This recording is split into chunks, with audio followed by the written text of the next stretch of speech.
This is the Wells Report. My name is John David Wells. Our telephone number is 817-379-2172. 817-379-2172. Thanks for joining us today. This is the third segment of the Wells Report today.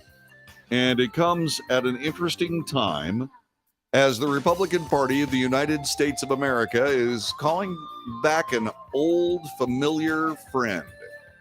Remember the contract with America in 1994? Fast forward to 2023, and what do you have? Well, you have the commitment to America. We haven't been able to come up with the details at this particular moment, but we do happen to have what is called a rough outline. This is being given to us by the Washington Examiner. GOP lawmakers are rallying around House Minority Leader Kevin McCarthy's Commitment to America agenda after the California Republican previewed the plan during a closed-door conference today, just ahead of the rollout set to take place outside of Pittsburgh tomorrow. It is a four-plank platform. It includes language calling for, quote, an economy that is strong, unquote. 2, a government that is accountable. 3, a future that's free. And 4, a nation that's safe. So far, we haven't heard specific legislation to address the topics. It comes as Republicans fight to flip control of the House in November. McCarthy has encouraged members to use the plan as a messaging tool as they return to their districts to campaign. Both centrists and the far right emerged from the meeting praising the blueprint. Representative Marjorie Taylor Greene saying to the members in the meeting that she thought it was a fantastic set of ideas. She said, quote, I think the conciseness, I would say, can be very productive. I look forward to focusing on this in the coming weeks. This according to Adrian Smith, the Republican from Nebraska. Former Speaker Newt Gingrich, not the president. Former Speaker Newt Gingrich, who spearheaded a similar proposal, the contract with America in 1994, which some credit with helping the GOP take back the House of Representatives, and former Trump White House counselor Kellyanne Conway joined the meeting, encouraging members to run on the economy, an issue in which Republicans have polled significantly higher than Democrats. According to one GOP lawmaker's notes, Gingrich said the message will work every time. We need to be positive that we can make America work again, drawing a contrast with President Biden. Gingrich went on to advise members to be focused as a team, telling the room that every one of us could find 3 things you don't like and 3 things that you would like to add that you think are missing. Don't allow perfect to become the enemy of good, he said. Conway, who served as former President Donald Trump's campaign manager in 2016, echoed Gingrich's sentiments, saying that she feels it's the best assemblage of topics ever. Conway also encouraged members to tell voters to believe in what they see, not in what Democrats say, telling those in the room that Democrats are running on January 6th. On January 6th, they're running on abortion and they're running on climate. They beat you by a few points, but if you run on the economy, you win on that issue by double digits. Show there is a plan. The plan doesn't have to be perfect. Show you have a plan, she says. As Democrats voiced confidence in the Supreme Court decision to overturn Roe v. Wade that will motivate their base, Conway encouraged Republicans to flip the script, paint liberal policies on that matter as extreme. She might have a point there. This is the Wells Report. My name is John David Wells. So what do you want this commitment to America to cover? I'm going to see what I can do about digging up the details surrounding what Mike Renouille says 4 big ideas that are not a plan. I agree. But I'm suspecting that tomorrow those ideas will be fleshed out, and maybe we can find some of that today. We will find out coming up next. This is the Wells Report. Please, by all means, stay put. We'll be back with more coming up in just a couple of moments. The news, analysis, commentary, debate. This is the Wells Report.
This is the Wells Report. My name is John David Wells. Our telephone number is 817-379-2172. 817-379-2172. We bring you the news honestly, straightforwardly.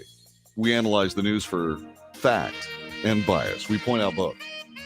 We make commentary, not the news. My opinion, just as valuable as yours. And we debate. You can do that on the chat room at Facebook and Twitter and Twitch and YouTube.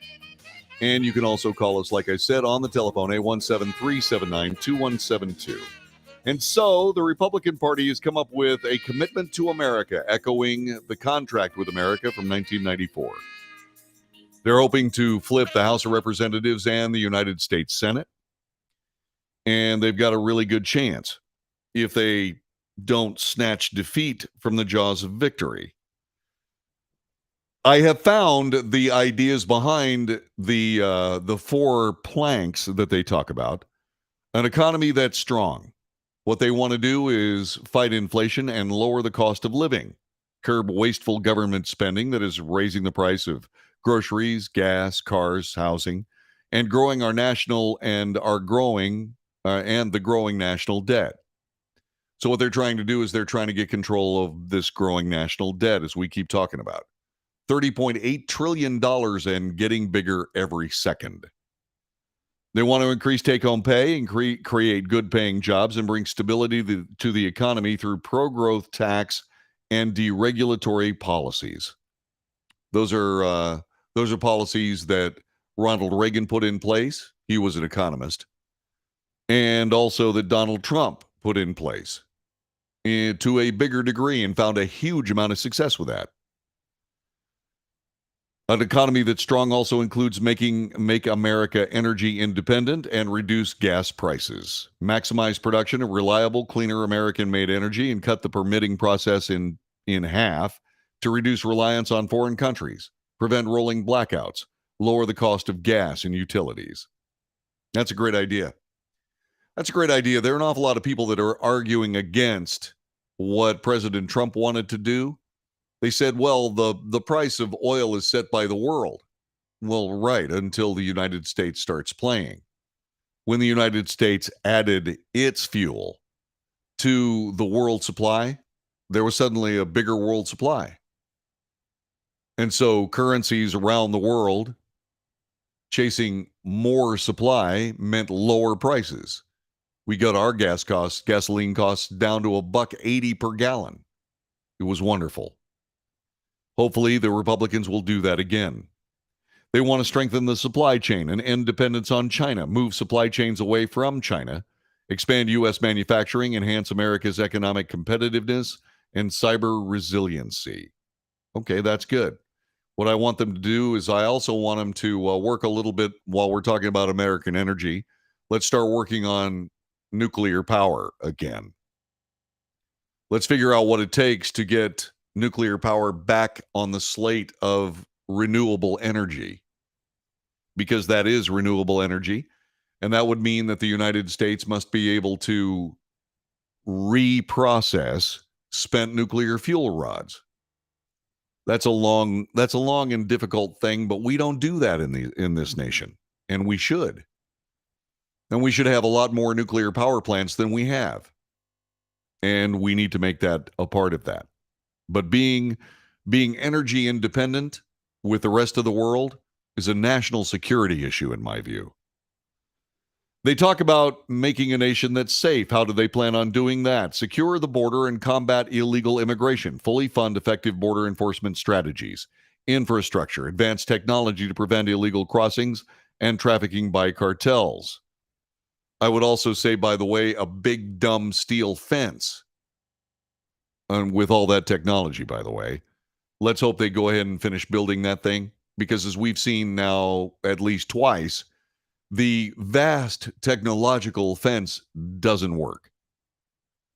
The Republicans say they'll end catch and release loopholes, require legal status to get a job, and eliminate welfare incentives. Good. They want to reduce crime and protect public safety. They'll support 200,000 more police officers through recruiting bonuses and oppose all efforts to defund the police. Crack down on prosecutors and district attorneys who refuse to prosecute crime. while permanently criminalizing all forms of fentanyl. Well, while you're at it, let's make crystal meth part of that. And let's make marijuana a part of that as well, in those places where it's not legal. And let's actually go after that, shall we? They want to defend America's national security, support the troops, invest in an efficient, effective military, establish a select committee on China, and exercise peace through strength. Does that sound familiar? With our allies to counter increasing global threats, terrorism. Yeah. A future that's built on freedom. Make sure every student can succeed and give parents a voice. Advance the Parents' Bill of Rights. Recover lost earnings from school closures. Expand parental choice so over 1 million more students can receive education their parents believe is best. Defend fairness by ensuring that only women can compete in women's sports. They want to achieve longer, healthier lives for Americans. Personalize care to provide affordable options and better quality delivered by trusted doctors. Lower prices through transparency, choice, and competition. Invest in life-saving cures and improve access to telemedicine. Okay? They also want to confront big tech and demand fairness. Provide greater privacy and data security protections. Equip parents with more tools to keep their kids safe online. Stop companies from putting politics ahead of people. They can do that, by the way, by passing a law that guarantees the intellectual property of Americans. In other words, it's a strengthening of the Fourth Amendment. You should be secure in your papers and effects, papers, persons, houses, and effects. Well, papers are now electronic. Effects are the electronic devices that keep your papers. Returning those, the strict intellectual property to the people who generate it is essential. If you do that, then big tech is forced to protect your data and cannot sell it without your permission. Cannot give it to the government without some very serious governmental judicial warrants. Once again, the strengthening of the Fourth Amendment by virtue of protection of American intellectual property on the part of American citizens. That handles all of that. I wonder if they know that. It would be great. And then a government that's accountable. Preserve our constitutional freedoms. Uphold free speech. Protect the lives of unborn children and their mothers. Guarantee religious freedom and safeguard the Second Amendment. Hold Washington accountable. Conduct a rigorous oversight to rein in government abuse of power and corruption. Provide real transparency. Require the White House to answer for incompetence at home and abroad. Save and strengthen Social Security and Medicare. What I'd like to see when it comes to Medicare and Social Security, base the entire system on United States Treasury bonds. Base the whole security system, Social Security system, on Treasury bonds. That way, when people say, you know what, we need to have electric cars, we need to have green renewable infrastructure, and it doesn't exist, and yet you destroy the infrastructure, the energy infrastructure we have, that creates a problem in the United States economy. What does that do? What that does is that damages America's good faith and credit in Treasury bonds, for example, which is why when the economy is doing badly, the yield of those bonds goes up. In case you're wondering what that would be like, the typical return on Treasury bonds is around 4%, 4.5%. The typical return for Social Security currently is about 1.25%. 1.25% of the money that you get is given back to you in Social Security, which means the rest of that money is used as a slush fund for politicians. If we base Social Security on Treasury bonds, they have got to come through. They can't do things that damage the economy for the sake of political delirium. That's what I'd like to see. So hold Washington accountable. preserve our constitutional freedoms, restore the people's voice, end special treatment for members of Congress by repealing proxy voting, increase accountability in the election process through voter ID, accurate voter rolls, observer access.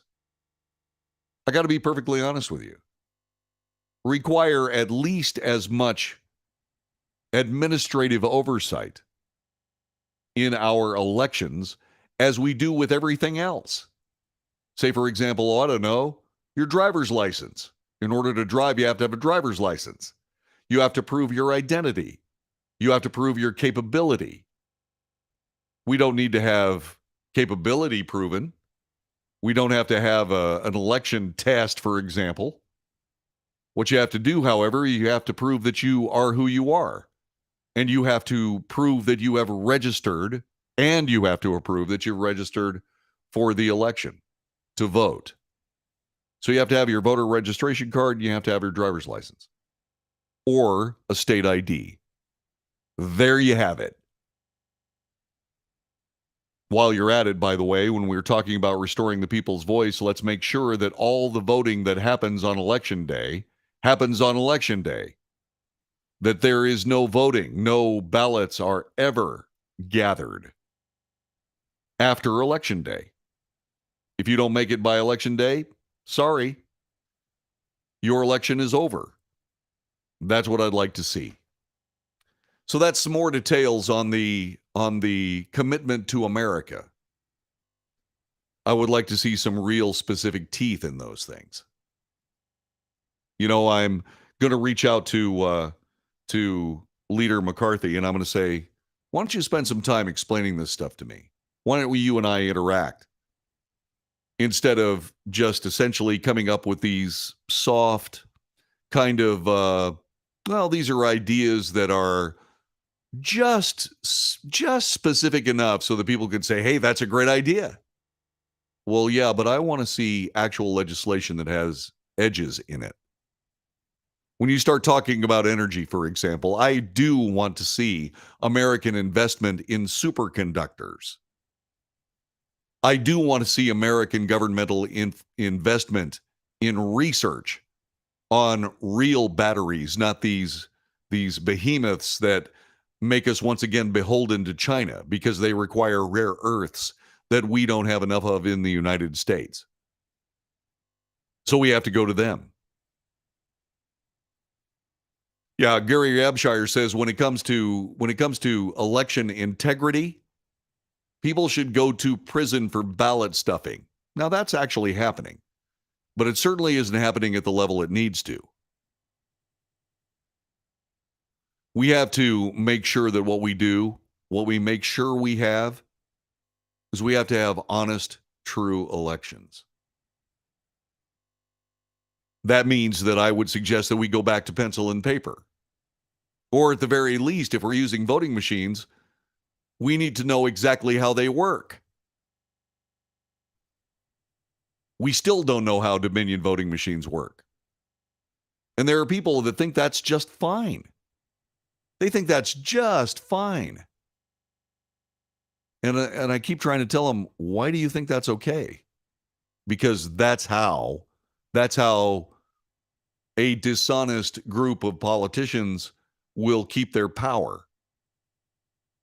If they're able to, say, for example, if they're able to compromise the corporate leadership of voter machines through promises of one thing or another, then it doesn't make any difference whether we vote or not.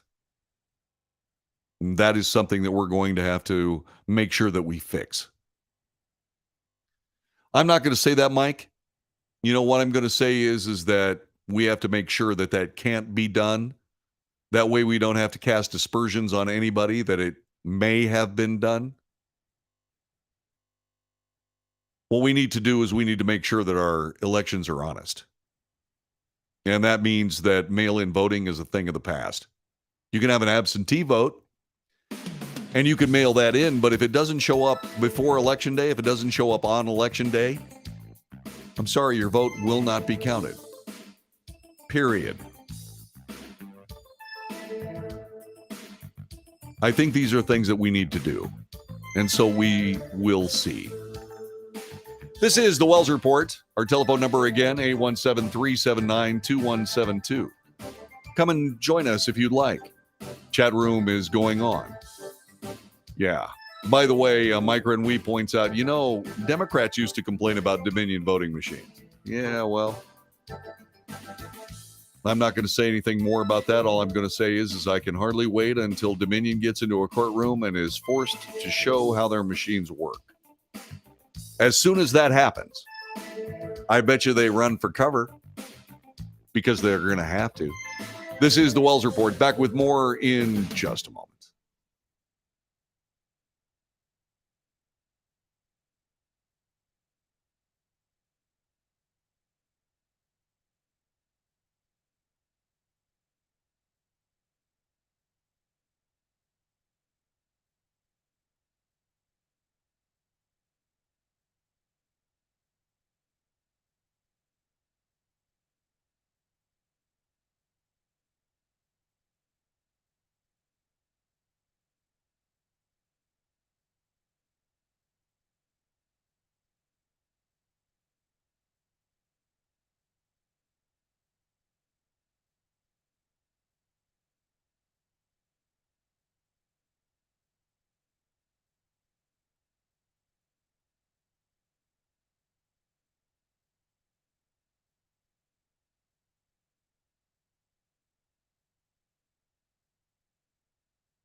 This is the Wells Report. My name is John David Wells. Our telephone number is 817-379-2172, 817-379-2172. We bring you the news, honestly reported. We analyze the news for fact and bias. We point out both. There is commentary, not the news. That is opinion, just as valuable as yours. And then there's debate. By all means, take part. If you'd like to support this broadcast, real easy to do. You don't even have to spend any money unless you want to spend some money. More about that in a moment. If you want to support the broadcast, subscribe to it. Give us a like or two or three or four. Likes help. They really do. Pass this broadcast along to your friends. If you think this show is valuable, pass it along to your friends. And then, by all means, if you'd like to go ahead and put your money where my mouth is, go to patreon.com/The Wells Report. patreon.com/The Wells Report. You can watch the crawl on the bottom of our screen right this very moment, and you will see support the Wells Report. Go to https://www. and sign up. It can be as little as $1 a month. That's not bad. That's pretty good. That's cheaper than your paper. And I dare say it's at least as good. So why don't you give me a buzz and go out to patreon.com/The Wells Report and take part in this broadcast. I certainly would appreciate it. So this is the last particle day of summer. For those of us who have been baking all summer long, thankfully, the summer of 2022 might be over. Although I got to be perfectly honest with you, it was really miserable in the really hot part of it, but the last part of the summer sort of moderated for us.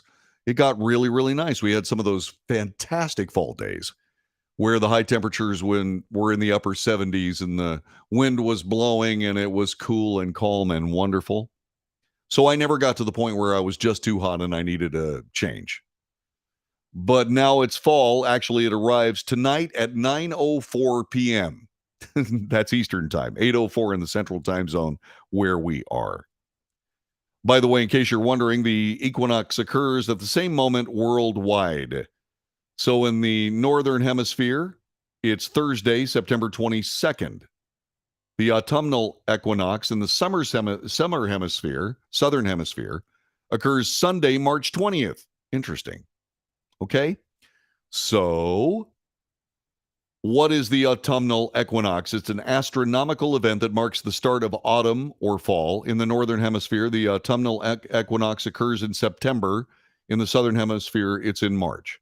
During an equinox, the sun crosses what we call the celestial equator, an imaginary extension of the Earth's equator line into space. The equinox occurs precisely when the sun's center passes through the line. For those in the Northern Hemisphere, when the sun crosses the equator going from north to south, this marks the autumnal equinox. When it crosses from south to north, that marks the vernal equinox. In the Southern Hemisphere, it's the reverse.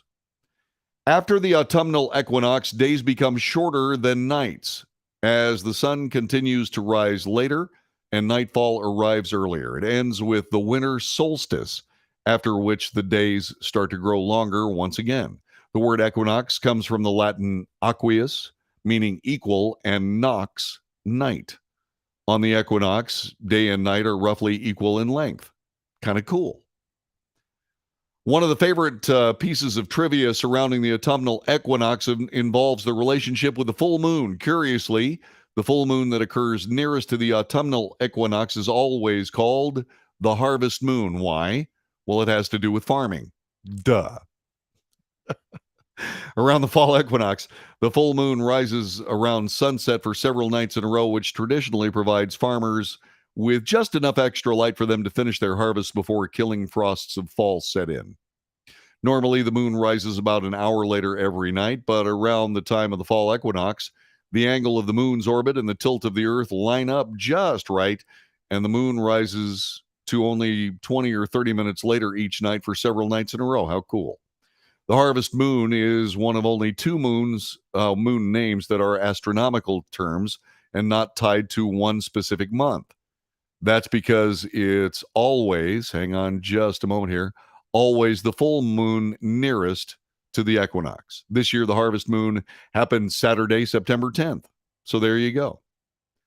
So, that is the autumnal equinox, and fall is nigh. Well, there you go. By the way, in case you're wondering, does that mean that things are going to get, so much better? Well, not exactly. It does mean the beginning of the end of the hurricane season. All right. Now, we have had a very quiet hurricane season. They said there were going to be 11. It was going to be more active than normal. We were going to have a lot of named storms. Well, we've only had about 3 named storms. There is, however, a tropical storm in the Caribbean that says that storm will actually enter the Gulf of Mexico.